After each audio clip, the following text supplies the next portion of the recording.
For other family physicians, I guess I would like them to know that I think it's a fun project. I think that, my project was access, but that doesn't have to be what you do. You can choose something yourself to improve on. I think that certainly the facilitators I worked with are very good at helping you and leading you, and even helping you decide, okay, well, what are the problems you're having, and so which factors can you focus on? What should you try to improve? So I think it's a really good experience. I think you learn a lot about looking at problems in the practice in a different way. Like I think doctors, certainly myself, I tend to be very reactive. So I see a problem and I straight away I want to fix it no matter what that problem is.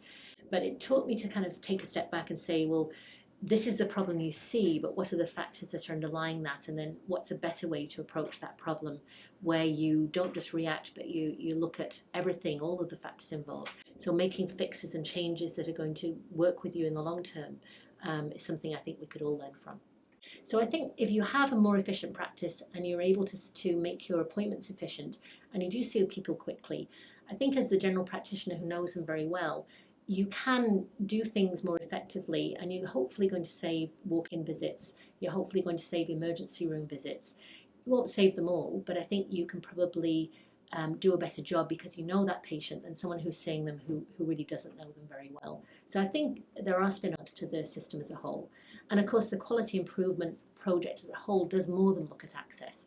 I mean, it's about any improvement in practice. So I think that the actual program could be useful in any way that a doctor wants to make it useful to them.